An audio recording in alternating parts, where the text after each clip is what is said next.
आपण सगळेच जीवनात कधी ना कधी संभ्रमात येतो. योग्य काय, चुकीचं काय, कोणता मार्ग घ्यावा, मन शांत ठेवावं तरी कसं, हे प्रश्न प्रत्येकाला पडलेले असतात आणि ह्या प्रश्नाचं उत्तर एकाच ग्रंथात आहे, ते म्हणजे श्रीमद्भगवद्गीता. श्रीमद्भगवद्गीता केवळ एक ग्रंथ नव्हे, तर संपूर्ण जीवनाचा गूढ उलगणारं ज्ञान आहे. यामध्ये 18 अध्याय आणि 700 श्लोक आहेत.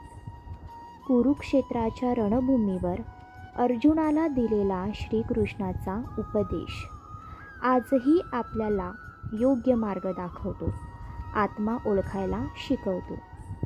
आज आपण या व्हिडिओमध्ये पाहणार आहोत की 18 अध्याय, त्या 18 अध्यायामध्ये नक्की आपण काय शिकणार आहोत. पहिला अध्याय आहे अर्जुन विषाद योग.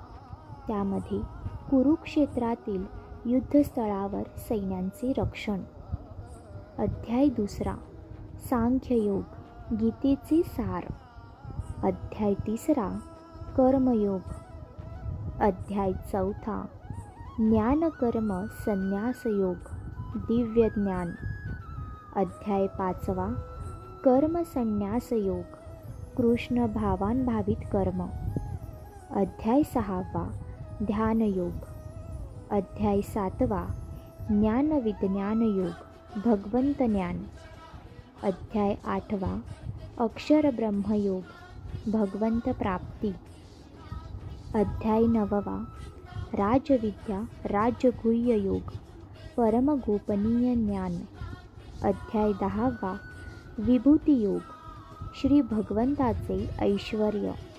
अध्याय 11वा विश्वरूप दर्शन योग, विश्वरूप. अध्याय 12वा भक्तियोग, श्रीकृष्णाची प्रेममयी सेवा. अध्याय 13वा क्षेत्रज्ञ विभाग योग, प्रकृती, पुरुष आणि चेतना. अध्याय 14वा गुणत्रय विभाग योग, त्रिगुणमयी माया. अध्याय 15वा पुरुषोत्तम योग, परमपुरुषाचा योग. अध्याय 16वा दैवसूर संपद्ध विभाग योग, दैवी आणि आसुरी स्वभाव. अध्याय 17वा श्रद्धात्रय विभाग योग, श्रद्धेचे 3 प्रकार. अध्याय 18वा मोक्ष संन्यास योग, गीतेचा निष्कर्ष, त्यागाची पूर्णता. पुढील व्हिडिओमध्ये आपण अध्याय पहिला बघणार आहोत. जय श्री कृष्ण.